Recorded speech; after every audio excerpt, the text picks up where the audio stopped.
My name is Frank Strunk III. I'm an American artist. All of my skills are self-taught. And by that I mean, just endeavoring to find the equipment and the knowledge you need. You can read books on welding, you can read books on metal shaping, and then, just commitment to do it, drive and ambition,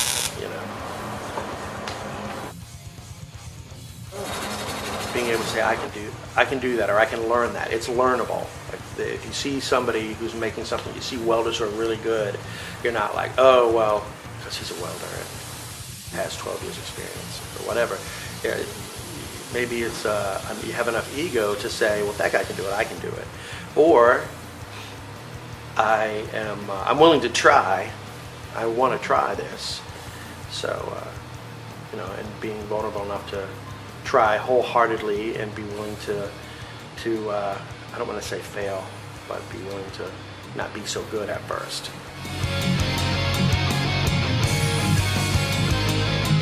That initial moment of realizing that there's an idea coming, there's an inspiration coming, that's great. And that used to be my favorite part. Like, oh my God, it's coming. Or, oh my God, it's here.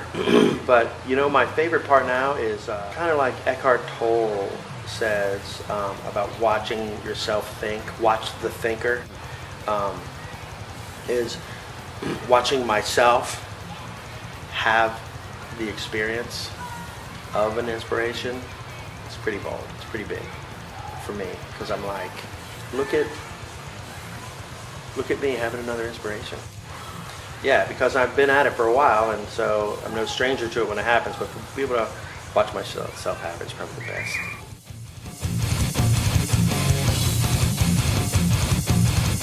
I didn't have anybody particularly inspiring growing up. I was a really lonely and quiet kid. I wasn't even really a particularly creative kid. I was just introspective. I don't want to say shut down, but I was really quiet. And my grandmother, who was really sweet, used to say, well, still waters run deep. And, I didn't really get that until I was older, that she was, maybe she saw something in me, and everybody else just thought I was just a quiet kid. Didn't have much to say. But, anybody knows me now. Knows I got plenty to say. So, and I say a lot through my art too, and I make a lot of stuff, and I talk a lot, so people who will hear me.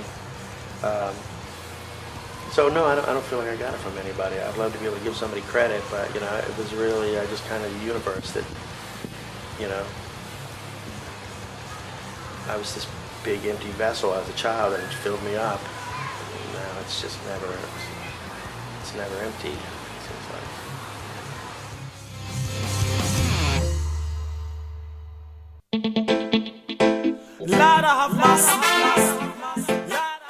Joshua Paul. I'm a glass artist at Zen Glass Studio.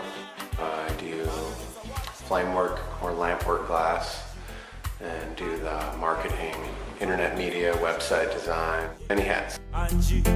The glass presents a challenge continuously. The materials are a unique substance. It goes from a solid to a liquid and back to a solid. It envelopes all four elements as far as fire, earth, of course, the silica to make up the glass, air, the oxygen in the flame, and the glass turns it to a liquid state.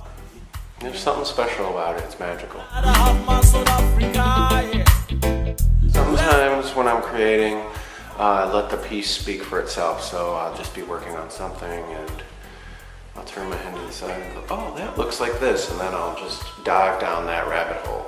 And then there's other times when a couple of us get together and we do a brainstorming session, like on that mask, where we laid out a huge piece of paper and bounced ideas off of each other, started sketching things out, grabbed other pieces that we wanted to maybe incorporate that size, not necessarily that piece, so we were able to lay it out and draw it all out, and then get on the torch and attack it in that way. So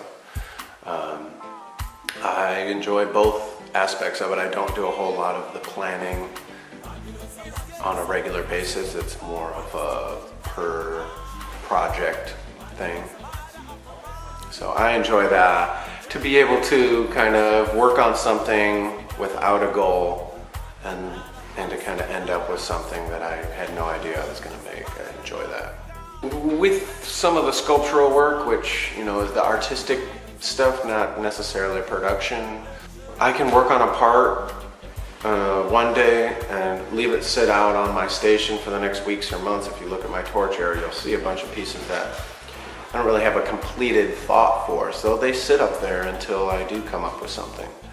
So I'm able to kind of sit with it and look at it from all these different angles and be reminded of it continuously until I come up with something. Let's come together, that's one like Africans. Let's come together, that's one. I think I was just born with it. And I don't know if there's any source of that spark. Of course, my daughter and my family definitely light a fire to not only be creative, but to be brilliant and succeed with glorious. But as far as where it comes from everywhere. It does.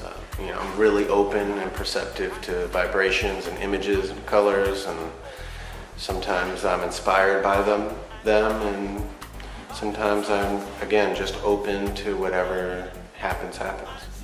It's just a culmination of all these different influences that made me who I am.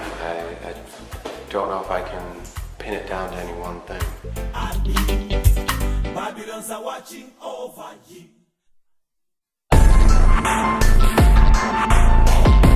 I am Angelica Gazza, and I'm a tattoo artist at Foolish Pride Tattoo Company. What I like about tattooing is the amazing permanence of it on people's bodies, and how honored I am to be able to give them that gift.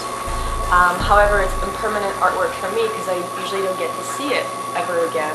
Sometimes I do, sometimes I don't. But it's definitely a big honor to be able to create artwork on someone else and allow them to have that for the rest of their life.